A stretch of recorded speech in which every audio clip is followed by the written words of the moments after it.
Mindful Chat sa 89.1 FM. Isang oras na kaalaman, kwentuhan at kasagutan tungkol sa kalusugang pangkaisipan. Kasama ang mga psychologists, guidance counselors, and mental health experts para sagutin ang iyong katanungan at maghatid ng kanilang kaalaman. Pag-uusapan natin ang mga seryosong bagay na minsan ay hindi nabibigyang pansin. May live tawagan. Kaya kung may tanong ka, ilahad mo na. Huwag palalampasin ang Mindful Chats. Every Monday, Wednesday, Friday, and Saturday, 8 to 9 p.m. Kasama si Dr. Lane Alfanoso at Pam De Castro. Your mind, your strength. Mental health matters.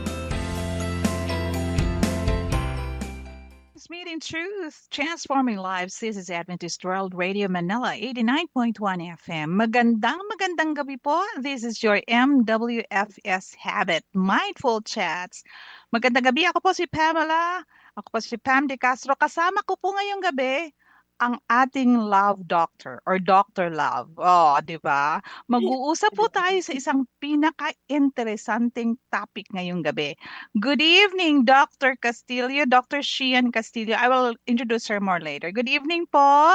Good evening. Yes, it's so nice to see you here. Kami lang po ang nandito ngayong gabi. Ang ating pong main host, si Doc Lalaine Alfanoso, ay nasa Myanmar. O, di ba? She will be around the world. We would like to think na makakasama natin siya ngayong gabi, but something really came up. We have not expected that. And we are also being watched and heard on our FB and YouTube channels. And if you would like to have your questions tonight, I know you have some.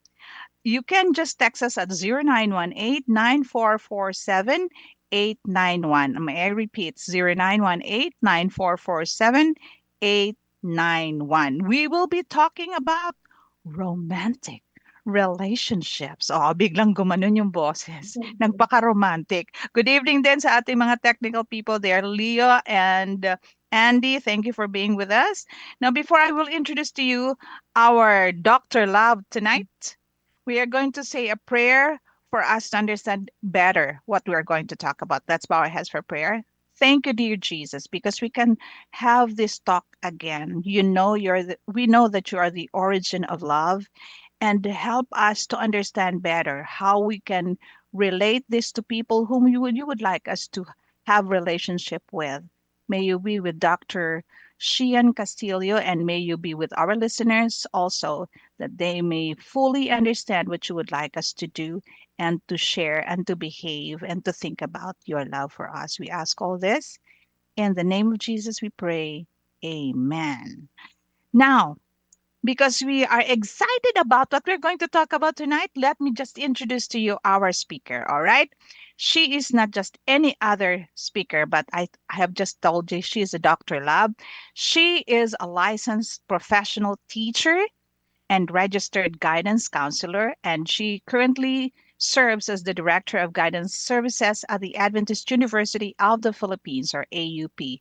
She also teaches graduate courses in psychology at AUP, and beyond her academic responsibility, she is also a regular columnist in Personal Answers column for Health and Home magazine, published by the Philippine Publishing House. She is passionate in serving the church and the community in events, programs, and research endeavors on topics such as home and family life, education, and mental health. She earned her PhD in psychology with specialization in school counseling from Adventist University of the Philippines in 2017. And while she is a dedicated professional and academic work woman, she also considers her most important role to be supporting her husband, Pastor Joshua Castillo, in his ministry and raising their 3 young sons. Ladies and gentlemen, it is my pleasure to introduce to you Dr. Cheryl Castillo. Cheryl Ann Castillo. Good evening, Doc. Good evening, Miss Pam. I like the term you have coined, Dr. Love, no. Hindi ko Yeah. alam kung kaya ko bang panindigan yung Panindigan mo na, ma'am, even for 35 or 40 minutes for yeah, that matter. panindigan natin 'yan, Mm. pagiging Dr. Love. Pero seriously, pinili ko rin talaga yung topic na to about romantic relationship. So magpapaka-in-love tayo ngayong gabi. I Mhm. hope na magpaka-in-love talaga tayo. I have chosen this kasi I also want or this is actually one of my advocacies then to share about love and in fact sa i-share ko mamaya um, meron kaming, I mean, part ng i-share ko is a product of the studies of the research that I have conducted with my students. So to raise awareness also on romantic relationship. So, ready na ba tayo? Yes, and I may just pose a question, two questions Oo, before sige. you can discuss everything, Doc. In today's society of dating apps and different relationship arrangements, ayan, she'll answer this later. Is it possible to have a true and lasting relationship? Maybe it's in the song na lang, or meron ba talaga? May forever ba? Oh, Yeah. yun ang tanong ng lahat. Or I want to be in a relationship. I think it will make me happy, but I'm scared. What will I do? Well, Dr. Love, Dr. Castillo will answer that tonight. Doc, take it away. All right. Sige. So, tonight we're talking about romantic relationships and of course, dahil ito ay mindful chat, we will also relate this to mental health. No, kanina meron tayong mga exciting questions na pinost because ang dami na ring mga lumalabas na mga terms about romantic relationship. In fact, there was one client na lumapit sa akin at habang nagkikwento siya, biglang nabanggit niya sa akin yung term na um, I am in a situationship. So napatanong ako, sabi ko, what? Ano yung situationship? What is situationship? And because of that, yun, I got some ideas from that client. And nagkaroon din ako ng chance to really do a research, pag-aralan, ano pa ba yung iba't ibang klase ng romantic relationship, no? Quote and quote. Sabi, certain studies have said na yung romantic relationships nowadays in this current generation are best understood not as fixed stages. Back in the day, or Pam, siguro nung ating mga kapanahunan back in the days, when you ask people if they are in a relationship, they would just answer yes or no, 'di ba? It's either I'm in a relationship or I'm not in a relationship. Pero right now, in this current generation, when you ask them if they are in a relationship, they would have several answers, no? Hindi na siya yes or no. So, naging spectrum na ngayon yung romantic relationship. Kung dati yes or no lang or cold or warm, ngayon merong mga iba't ibang klaseng relationship setup na very warm, warm, or cold, very, very cold, mga ganyan na. So, naging spectrum na siya. Sabi pa nga, scholars have expanded classic models of relationship development. So, hindi na siya linear, mas fluid and ambiguous relational dynamics, especially now in the digital era. So, bago natin pag-aralan how this kind of relationship or romantic relationship relates with our mental health, alamin muna natin ano-ano ba yung mga iba't ibang klase ng mga relationship arrangement ngayon. So, itong talk ko hindi lang para sa mga emerging adults or hindi lang para sa mga young adults na single, naghahanap ng quote-unquote jowa. Pero para na rin to sa mga magulang, if you have children, if you have young adult children na who are in the stage of searching, looking for, or hoping to be in a relationship, this is also a way for you to be able to guide your children kung paano natin sila mag-guide na mapunta sa mas magandang direksyon ng pakikipagrelasyon. Meron tayong iba't ibang types of romantic relationship. Kagaya nga ng sabi ko kanina, mas naging spectrum na siya. So, I don't know if you have heard the word situationship. Narinig nyo na ba yan? So, ang situationship is a romantic or sexual relationship. Pwede siyang romantic relationship lang or pwede rin siyang sexual relationship that lacks clear boundaries or commitment. So they act as if they are in a romantic relationship, only that wala siyang boundaries or wala siyang commitment. And of course, I know many of you have heard about friends with benefits, no? So ito naman yung mga tao na who just want to engage in a sexual activity without the commitment. And yes, marami po tayong mga kabataan din na sa aking pagbabasa-basa at sa aking mga pagtatanong, no, ay who would engage in this kind of relationship, friends with benefits. Meron naman tinatawag na polyamorous relationship. Ano naman tong polyamorous relationship? Ito yung they agreed. Unlike in situationship na walang commitment, they don't agree on any commitment, ang polyamorous relationship, nag-agree sila that they are in a romantic relationship. However, the catch is that one partner or maybe both also agreed to be in a different romantic relationship at the same time. So medyo, alam niyo syempre, medyo matanda na tayo. Nung mga nababasa ko to, yung mga description na to, parang yung isip ko parang, what? Meron palang ganon.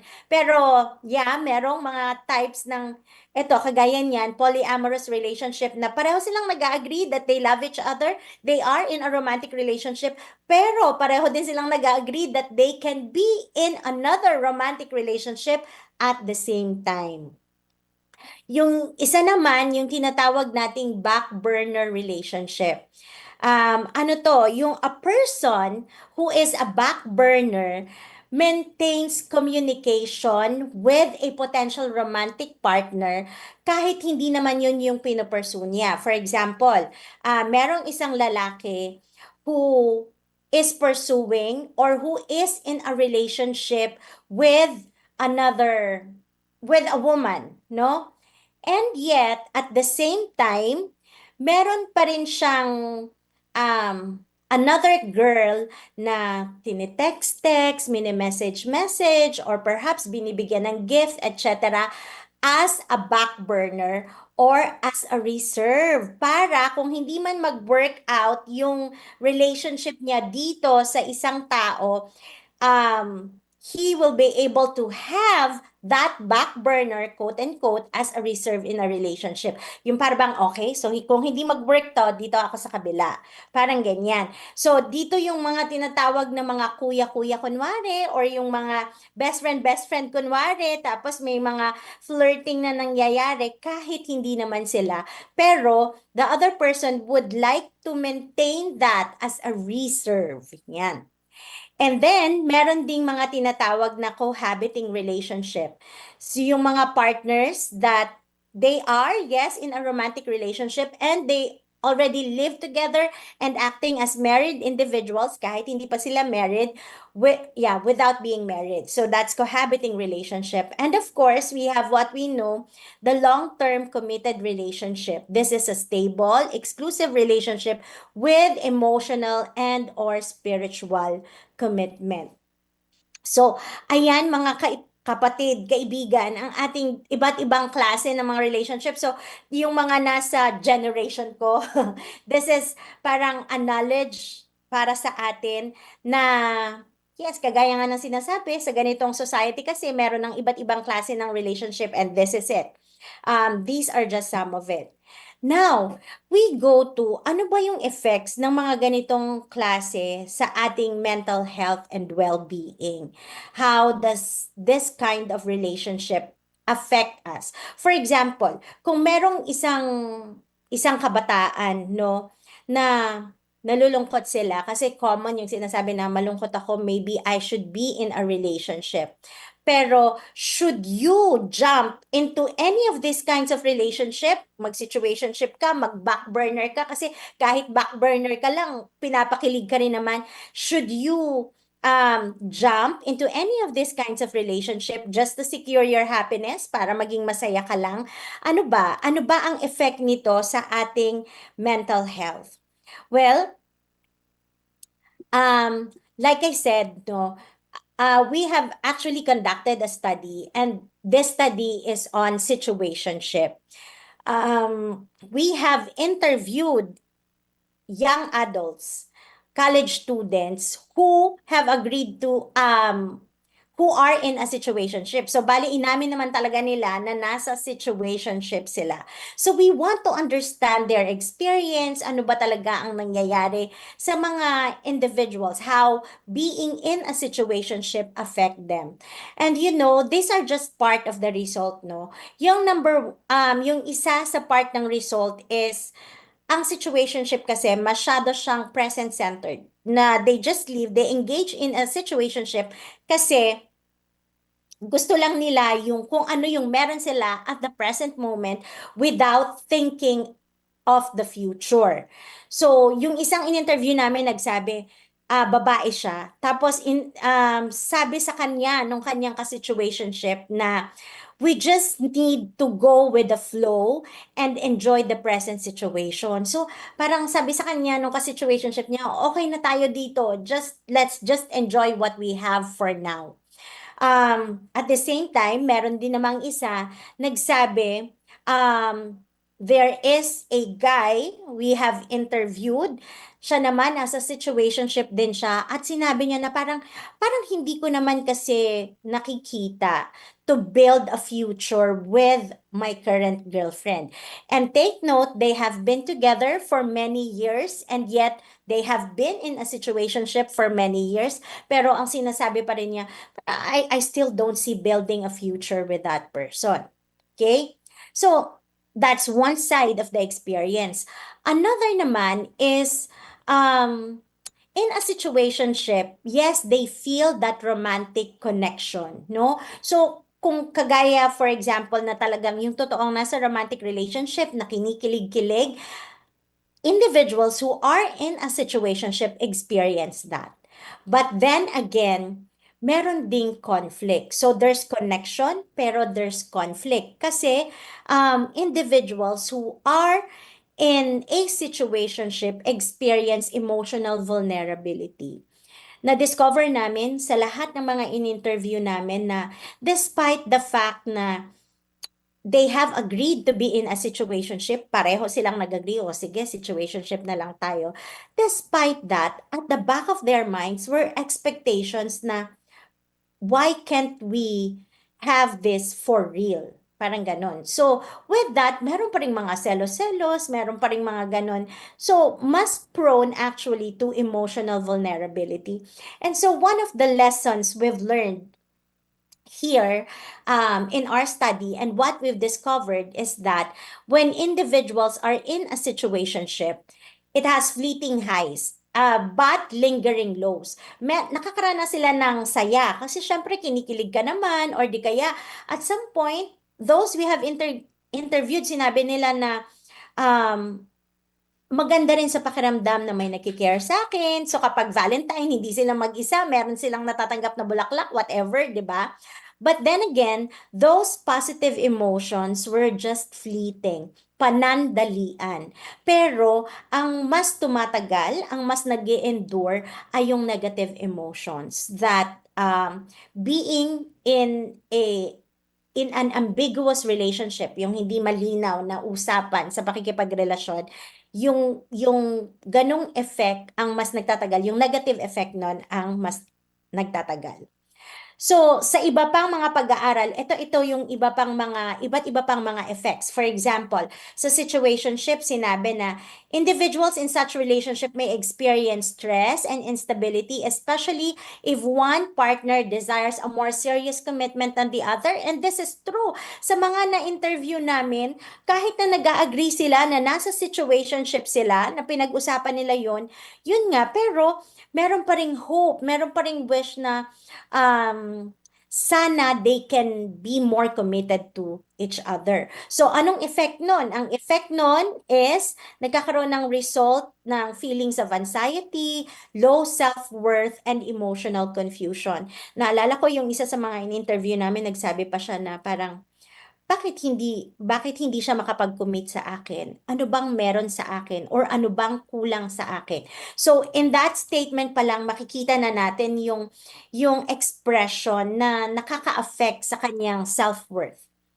Another is that sa pag-aaral na ginawa nila Vrankalova, andyan si Nightco, sa having casual sex naman, it is negatively associated with psychological well-being, which means that those who engage in casual sex would have lower psychological well-being at positively associated with psychological distress. Those who engage in casual sex would also have the tendency na mas magkaroon ng distress. Okay? Casual sex may elevate the risk of negative psychological outcome. Meron din, marami ring pag-aaral about relationship incongruency. Ano naman yung mga relationship incongruency? Ang relationship incongruency is that yung may mismatch doon sa kanilang current type of relationship as compared with their desired relationship. So for example, desire ko, of course, na magkaroon ng committed relationship, but at this time, yung mga na-interview namin sa situationship, yun din sinasabi, wala kasi akong choice, kaya ito na lang, di ba? Okay na to, kesa wala. Yan. So, relationship incongruency is, you have a desire, you have a dream for yourself of what relationship should be, and of what relationship should be. However, hindi naman yun yung meron ka. Okay? So we call it relationship incongruency. And sabi dito, individuals who experience a mismatch between their desired and actual relationship status may face higher levels of anxiety and depression. Kaya, doon sa mga kabataan na nagsasabi na, alam ko naman kung ano ang klaseng tama ng relationship. Kaya lang, ito yung meron ako, okay na to kaysa wala, 'di ba? Kaysa lonely ka kapag Valentine's or kung anumang selebrasyon na nandyan, okay na to, pero kahit hindi yun yung ideal mo, pero yun pala, mas nagkakaroon ka ng greater risk or higher levels of anxiety and depression. And eto pa, hindi pala, relationship incongruency and relationship churning, yung mga on and off relationship. So, romantic relationships characterized by frequent breakup, reconciliation, alam mo yun, nasa romantic relationship nga kayo, tapos magbe-break kayo, tapos, maya-maya okay na ulit, tapos break ulit. Ito palang ganitong klase ng practice, no? Or we call relationship churning. Yan. Have been associated with poorer mental health outcomes. So ito nakikita natin na yung mga negative forms of relationship, or we call, ang term ko ngayon is pseudo-relationship, yung hindi talaga siya yung full-fledged or committed relationship. Basically, sa lahat ng mga pag-aaral, it has a negative effect on your mental health. Okay? Ngayon naman, paano naman yun sa mga taong who are in a committed relationship? I have cited some studies here kung ano naman ang effect ng pagkakaroon ng committed relationship, no? Sabi dito, emerging adults in committed relationships reported lower levels of depressive symptoms, higher life satisfaction, and better emotional stability than those in casual or non-exclusive relationships. Commitment served as a protective factor against mental health difficulties. So yung pag nagtatanong ka na parang, I just want to be in a relationship, pero kung ano lang yung meron dyan, yun na lang. Pero hindi pa rin. I mean, meron siyang negative effect sa iyong mental health. But kapag ang iyong relationship, yung iyong romantic relationship is a committed relationship, yan po ay nagsiserve as protective factor sa iyong mental health difficulty. Kasi syempre siguro yung effect sa self-worth mo, no, mas maganda.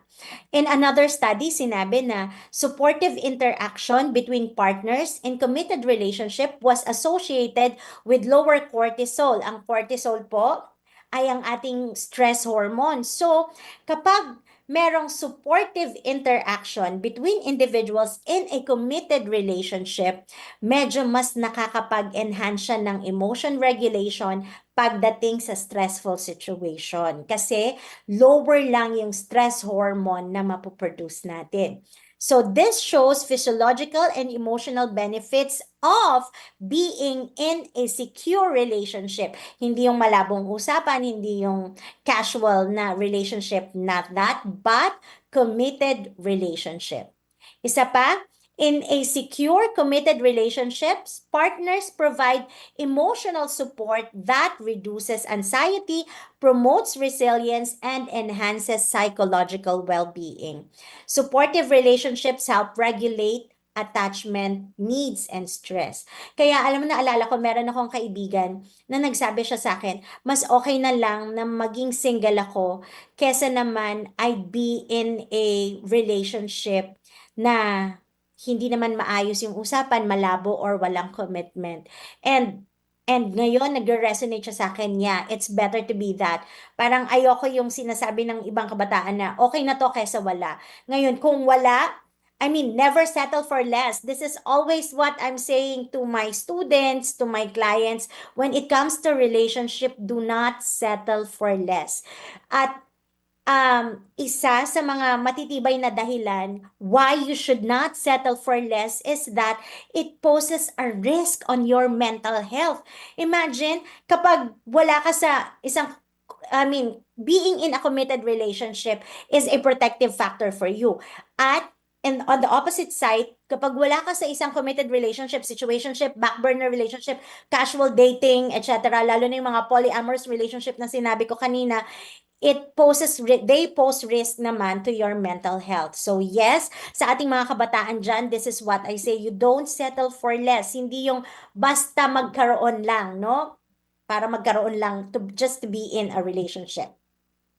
Now, let's answer. Kaya lang, sinasabi mo, marami kang observations, marami kang friends, marami kang kakilala, na bakit ba sila nagsisettle dito sa ganitong klaseng pseudo-relationship, no?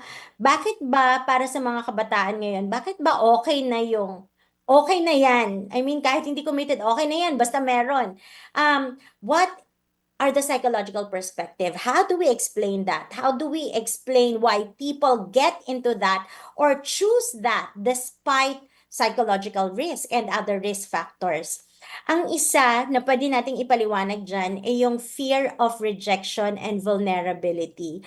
Maraming mga tao, they avoid defining relationship to protect themselves from emotional risk. I remember meron akong nakausap na kabataan na ayaw niya, he doesn't want to engage in a committed relationship. And when I tried to understand why, it was because naka-experience siya ng abandonment nung bata pa siya. So, nung na-experience niya yung abandonment na yun, naiwan in a way, for example, parang halimbawa nag-abroad yung parents, ganyan, so na-experience niya yung abandonment. And ayaw niyang bumalik dun sa ganong klaseng emotional vulnerability. So, kapag every time na may inisip siya na he is falling for this person at mukhang okay naman tong tao na to, kaya lang he couldn't risk to be emotionally vulnerable again. Parang inisip niya, baka iwan lang rin naman ako nito, so wag na lang, yung ganyan. So, that's fear of rejection and vulnerability. Another naman is low self-worth and emotional dependency. People with low self-esteem may believe they don't deserve a committed or fulfilling relationship. I know many individuals na nagsabi sila na parang um, I'm not beautiful enough, or hindi naman ako masyadong talented, parang hindi naman ako girlfriend material or boyfriend material. So, hindi nila pinaniniwalaan that they can actually be in a committed relationship. So, nagsisettle na lang sila ng ganun. Hindi naman ako kagandahan, hindi naman ako masyadong talented, baka hindi naman ako magustuhan yan. So, kung sino na lang, 'di ba? So, yun yung isa sa mga dahilan. But here, for example, dun sa fear of rejection and vulnerability, sinasabi sa 1 John 4:18, there is no fear in love, but perfect love drives out fear because fear has to do with punishment, no? So, kung ikaw yung isang kabataan that you experience, this is one probably of your reasons why you don't get into a committed relationship dahil natatakot kang ma-reject. Well, the Bible says there is no fear in love. Kung ikaw naman ang isang kabataan na you don't believe of your capacity, hindi ka naniniwala na baka maaaring may magkagusto pa sa'yo, or hindi ka naniniwala that you are lovable, no?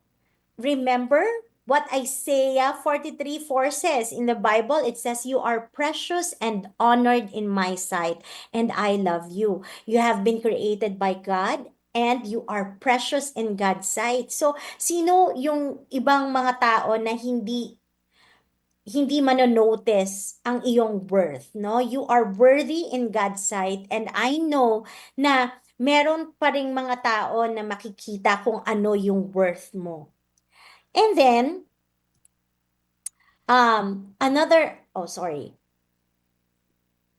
yeah. Ano pa yung ibang reason? Another reason is desire for control. Some people choose to be in pseudo relationships to avoid the accountability that comes with real commitment. Marami rin akong nakausap doon sa mga na-interview namin na ganito. Parang hindi ko pa kaya yata yung ganyan, na parang talaga ba, seryoso na ba? Pag ba naging karelasyon ko na tong taong to, dapat ba magpapaalam na ako sa kanya palagi? Dapat ba alam niya na kung anong ginagawa ko? Baka tumigil na, baka mabawasan na yung time ko with my other hobbies and all. So, because of that fear and their desire to be more in control of their lives, parang, sige, wag na lang muna. Wag na lang mag-commit. Okay? Pero sinasabi sa messages to young people, a true woman will not be won by trifling.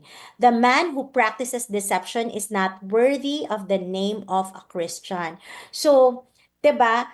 Kung totoo yung desire mo or yung nararamdaman mo or yung love mo for another person, you don't trifle with it. Hindi mo yun basta-basta pag-aaralan. Hindi mo yun sabihin na, okay, I like you or I love you, pero ayokong pinapakalaman mo yung buhay ko, so wag na lang. I think it's very incongruent. So we have to avoid that. And then another is cultural normalization. Marami ng mga tao, in fact, no, there was when I related about my experience with that particular student who said that she is in a situationship. I mentioned this to a class, to one of my classes, and asked them who are in a situationship. And to my surprise, many of them actually raised their hand. And doon sa mga in-interview namin, parang normal na siya. Back in our days, parang nakakahiyang sabihin na yours is not a committed relationship. So, sasabihin mo na lang wala, ganyan. Pero ngayon, ang ating mga kabataan, they are very open to say what kind of relationship they have. Meron pa akong nabasa about talking stage. So, what are you? Anong klaseng relationship meron kayo? We're just talking stage, ha? Talking stage? So, ano pala doon sa iba? You're not talking? Yung mga ganon. So, medyo normalized na siya.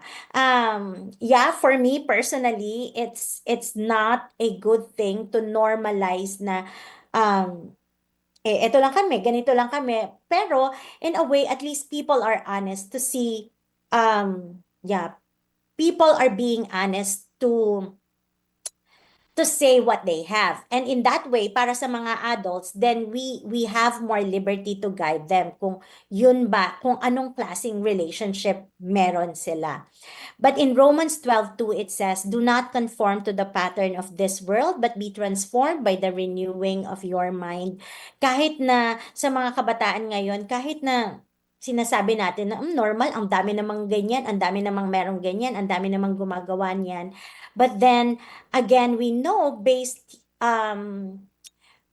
on this sinasabi sa Romans and knowing the negative effects of being in pseudo relationship, let us not conform. Huwag tayong magpadala. Yung iba, they just kahit alam nila na hindi dapat or kahit alam nila na nasasaktan sila kapag nasa pseudo relationship sila, situationship, back burner or casual dating whatsoever, even if they know it hurts them, pero they are supported by their friends, tapos na-observe nila na ang dami namang gumagawa nun. So parang nape-pressure na lang rin sila to be in that kind of situation. But the Bible is clear, let us not conform. So, para sa mga kabataan or para sa mga magulang na merong mga anak ng mga kabataan, kapag meron tayong kakilala or if you are perhaps trapped in this kind of pseudo relationship, or you have the tendency parang, gusto ko na talaga tong taong to, kaya lang hindi naman siya nagsasabi kung ano ba talaga whatsoever. Ano ang gagawin nyo? What are the things that you can do, no? Tips that to avoid pseudo relationship traps, okay? So what are the things we can do to avoid pseudo relationship traps? I have here 4 tips only. 4 tips to avoid such kind of trap. The first is assess. Assess means you have to assess your worth in Christ.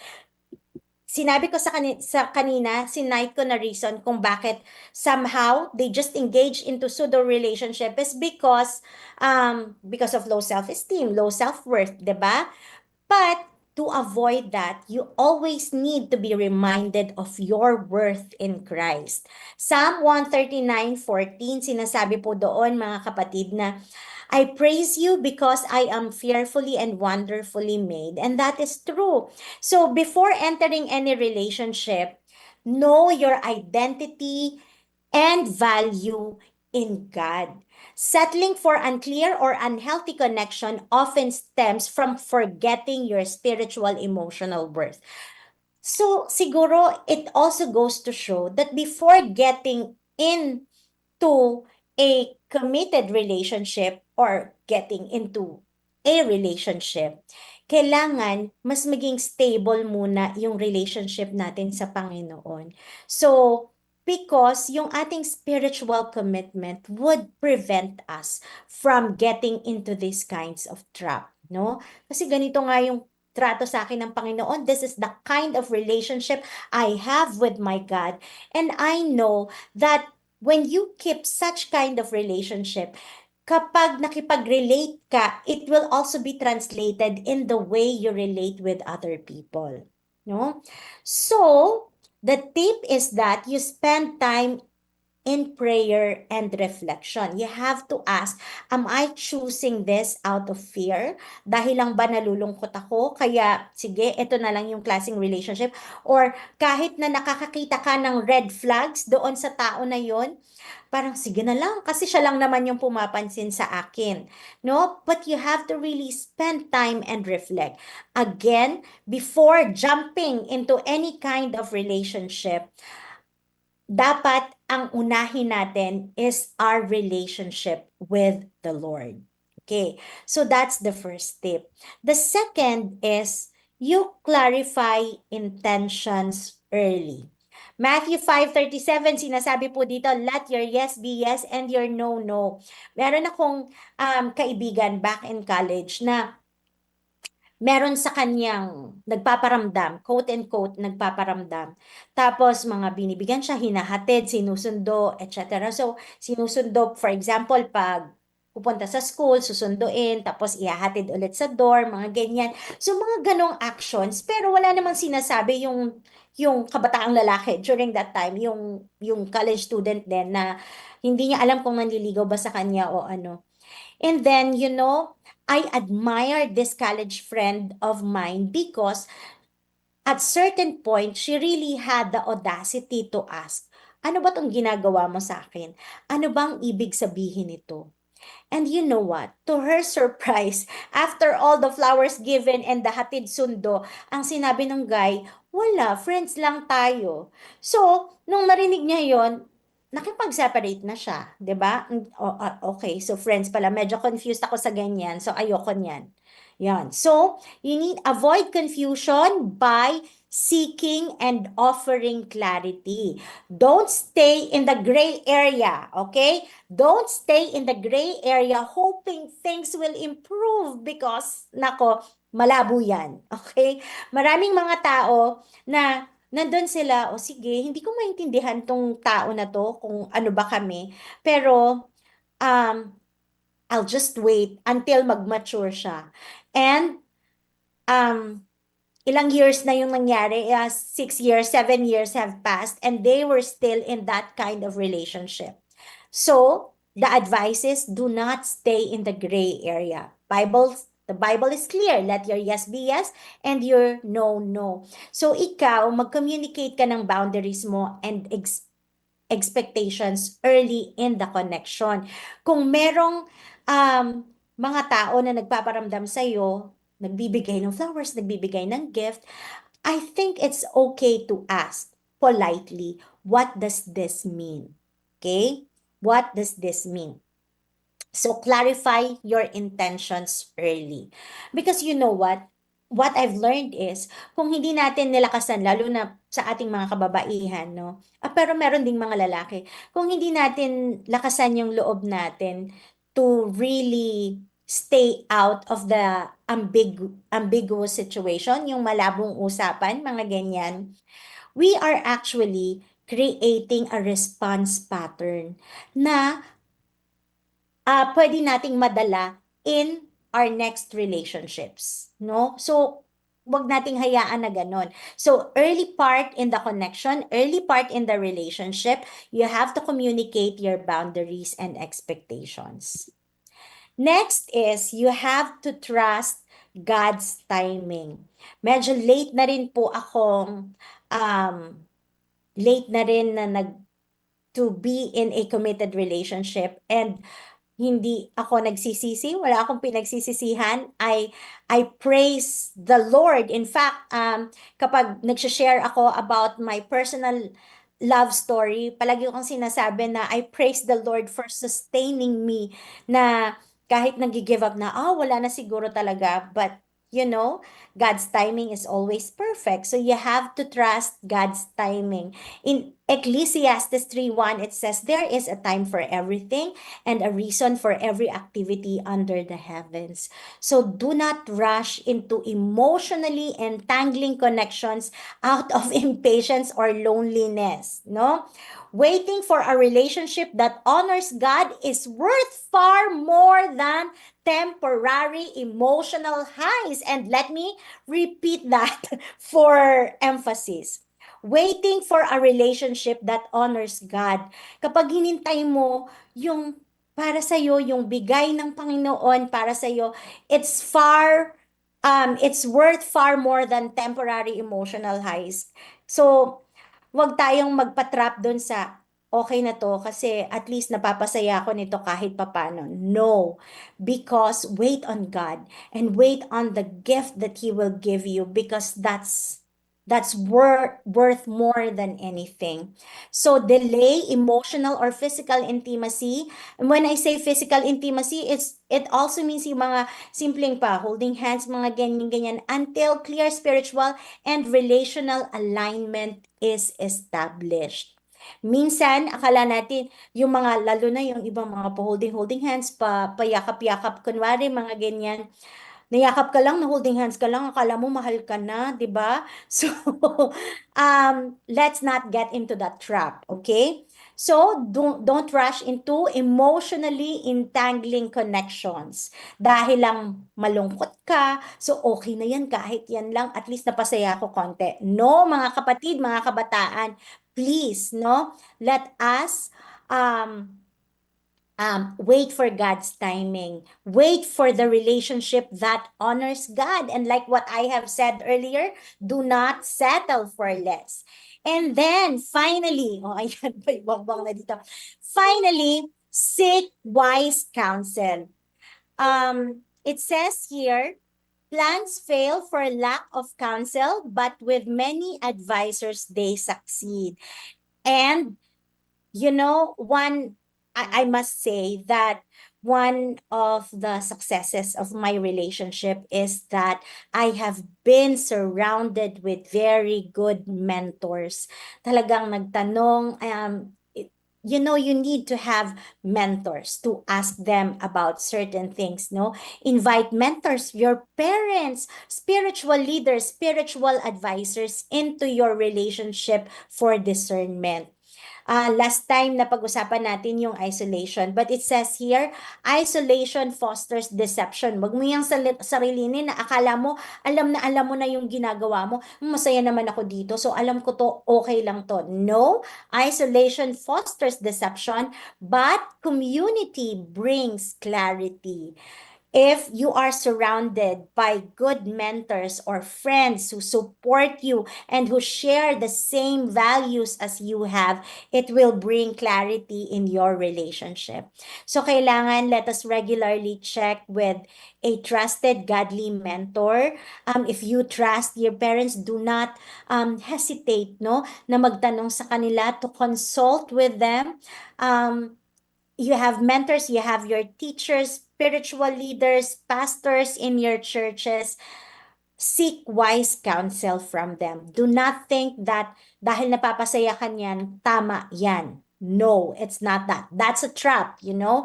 So you have to seek wise counsel. So let me just do a recap, no, of the tips that we need to do to be able to avoid pseudo relationship traps. The first is we need to assess our worth in Christ. So kailangan meron tayong good relationship sa Panginoon. Unahin natin yung ating spirituality before anything else.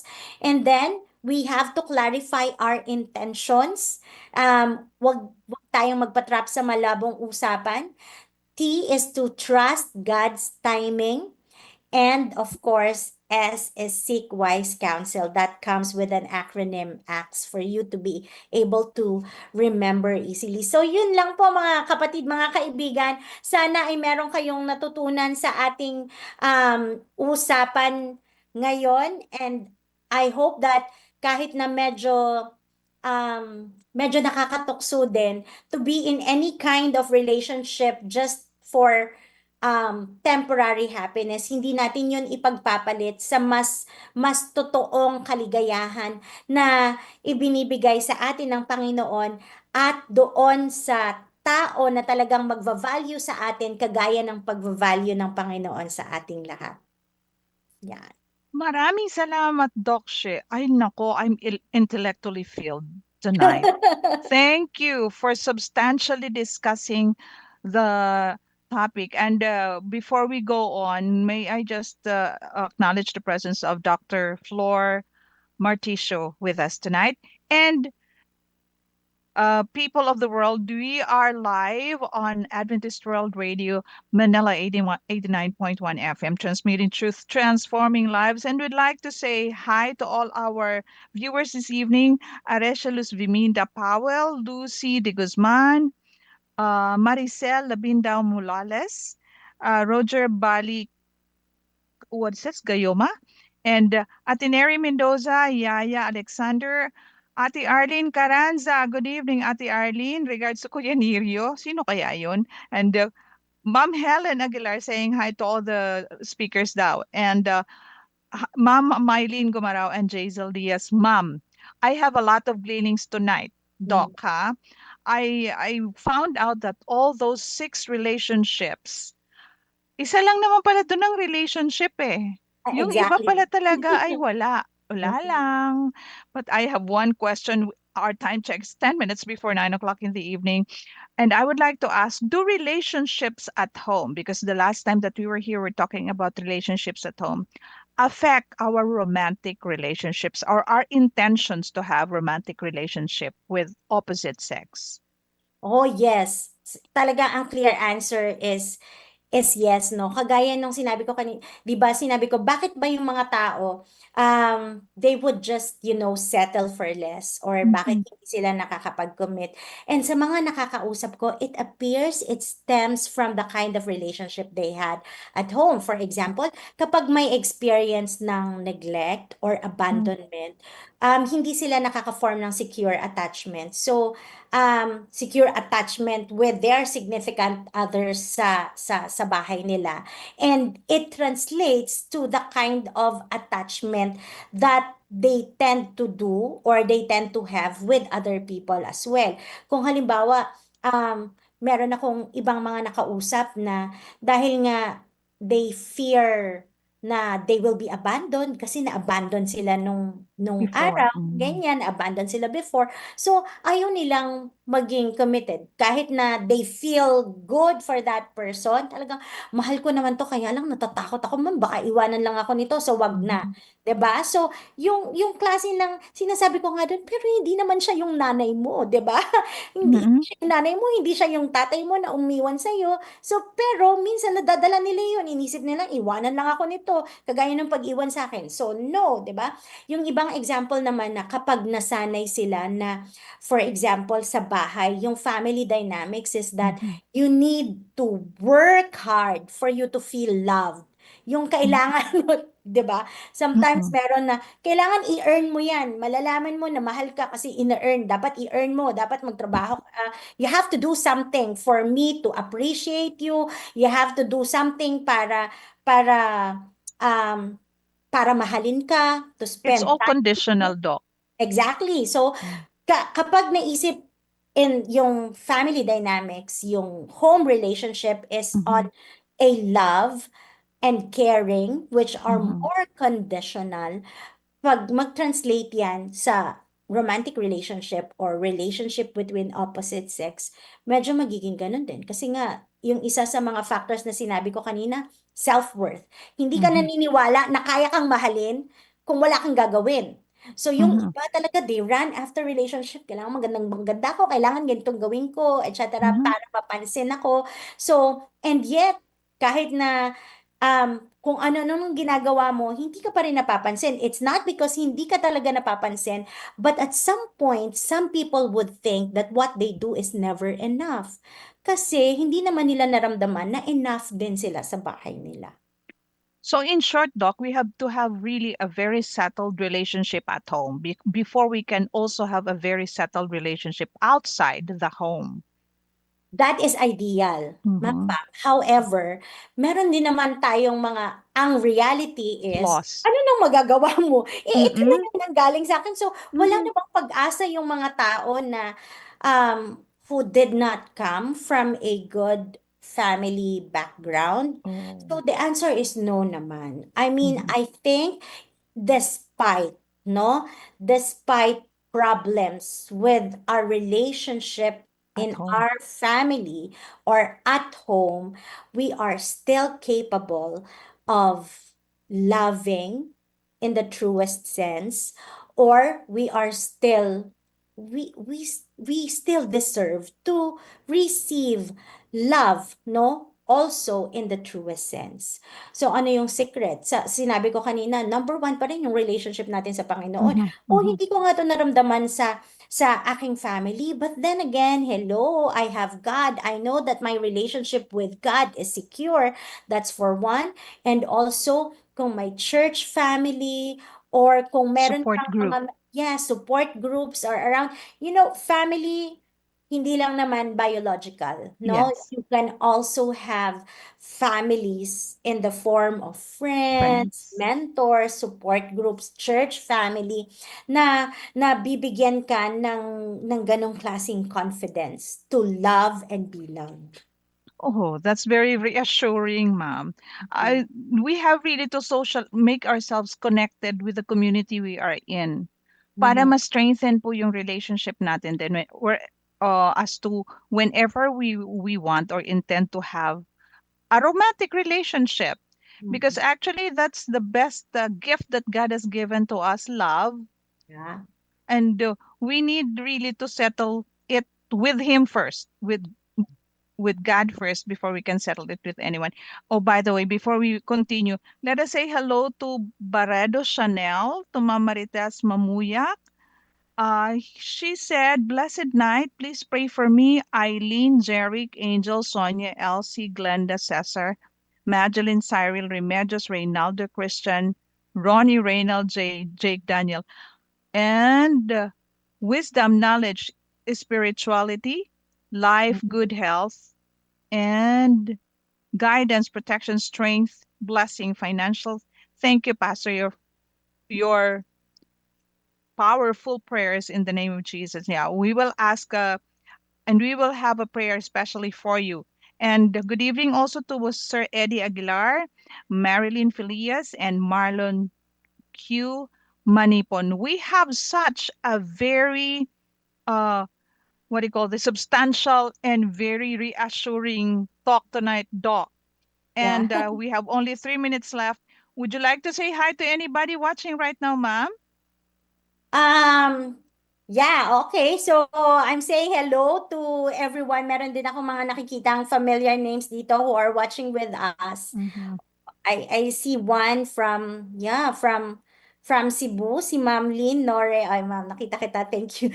Thank you for watching. And all the rest who are there. So, thank you. And please, nagustuhan ko tong ating usapan, Ma'am Pam, na Yeah, me too. sabi ko kanina naman, na-excite talaga ako dito sa yeah, parang it's a break somehow doon sa mga mental health topics na pero related pa rin sa mental health pero Opo. a little break from those things. Hindi pa Valentine pero nag-usap na tayo about romantic relationship but I think it would be a good advocacy also to be able to share this knowledge on romantic relationship and mental health.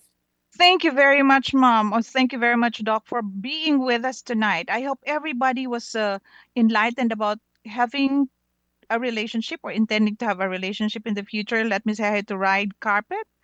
And we are thankful also for allowing, or God for allowing us to share this because He's the source of love. And thank you, everyone.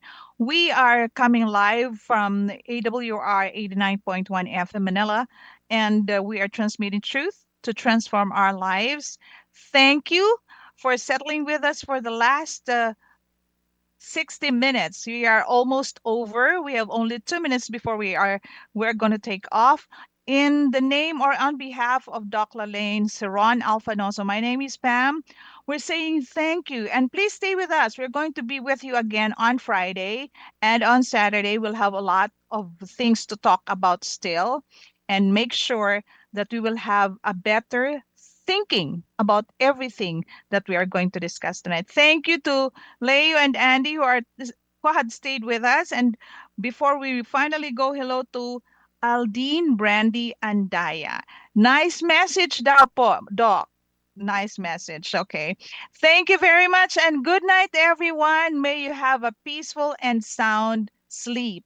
Thanks a lot. Mindful Chats return on Friday and Saturday. Good night, everyone.